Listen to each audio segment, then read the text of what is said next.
All right, guys, so we're going to be creating a collaborative artwork in the style of Romero Britto, and the goal is to do a pair of large wings that we will be hanging for our school community to be able to use as kind of a photo op. They'll be able to stand in front of the wings and look like they are their wings. That is the idea anyway. So there are templates of feathers for you, and there are large sheets of white papers. The feathers are just a smidgen too big, but that's okay. What I want you to do is I want you to outline it. So just try to fit it best on your paper as you can. And then you can always trim it down if you need to when you go to cut it out. So I'm gonna go ahead and outline it. And a pencil's fine. I just had a Sharpie next to me, so I'm using that. And it doesn't have to be absolutely perfect either. And I'm just gonna trace it to where it goes off the page. And like I said, you can trim it down after if you need to, when you're cutting it out, to fix anything that you might not like the way it looks. So like, for example, this one kind of went off the page a little bit, so I would cut it out and kind of smooth out that edge with my scissors. So I would do something like this. Instead of just making a weird flat edge, I'd kind of curve it in so that I still get kind of a curved edge for my feather. And then I would just go ahead and keep cutting out the whole thing. And Romero Britto uses really big and bold lines. So my suggestion would be to really bold up those lines on the outside, the black lines. And I would do that with a regular broad tip marker, so like the Crayola markers. So here it's flat, see? So I'm just gonna kind of curve it and make it work. So once you get the whole thing cut out, and I'm not gonna finish that because I'm sure you don't wanna watch me cutting this whole thing. Once you get the whole thing cut out, think about using one of these boards because we are trying to save our tables and keep them nice for as long as possible. And if you are going along the edge, just use the board while you're going along the edge here, or if you're using a permanent marker, because I don't care if the marker gets on here. So I want it to be really bold around the edges. So I'm just coming along, I'm gonna hold this down, and I'm gonna make my lines nice and thick around the edge. Okay, so you can see, kind of, it's a little hard to see. Let me put this behind it. You can see how bold the line is there, right? So I'm gonna go around the whole thing. Once I get it all outlined, and again, please use a board and don't draw onto the table as much as you can avoid it.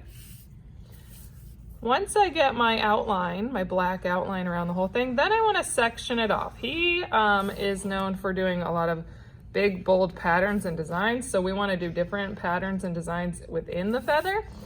So you're just gonna break it up into sections. And I would keep them pretty big sections because again, you're gonna be doing pretty big, bold designs. So again, you would finish outlining that, and then you can use a ruler if you want. That might help you to get nice straight lines. But you're gonna go ahead and section off the feather however you would like to. And again, a ruler is great. They are on the shelf. So I'm just gonna do it in maybe like 4 or 5 sections. So each section will be a different pattern.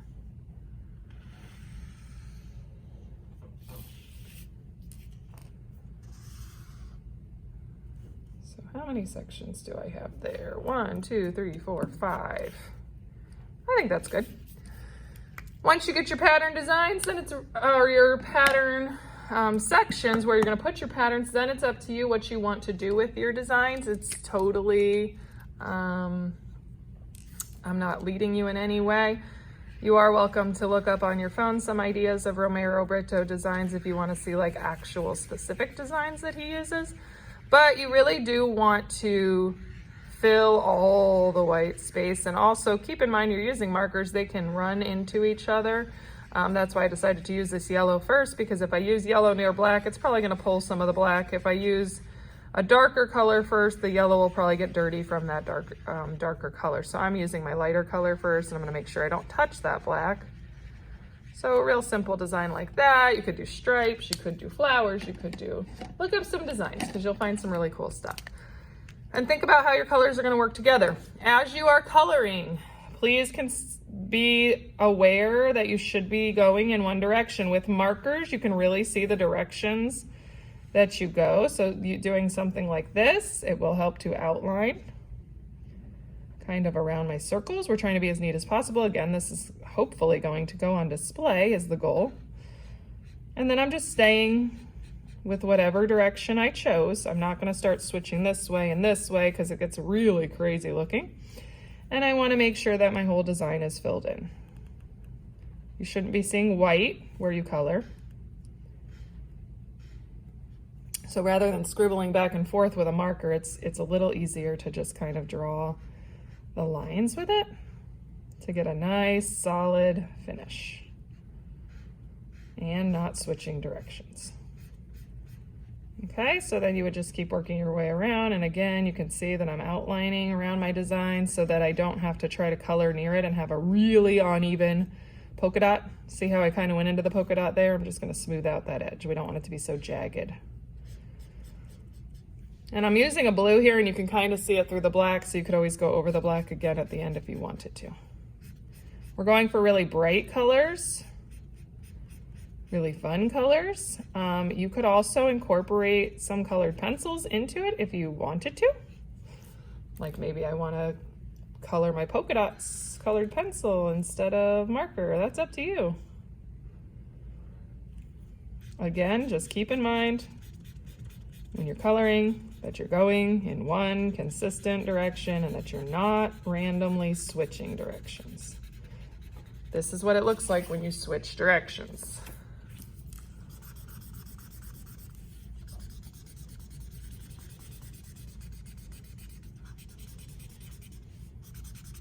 Versus when we stay in one direction. It's a big difference, so please keep that in mind. All right. So again, trace your feather, cut it out, use the board when you're outlining so that you can do your nice big bold line, section off the sections for your patterns, and then you can start designing. I wouldn't worry about drawing your patterns in pencil, just kind of go for it and draw nice and big, not little tiny details. Please ask me if you have any questions, and that is it.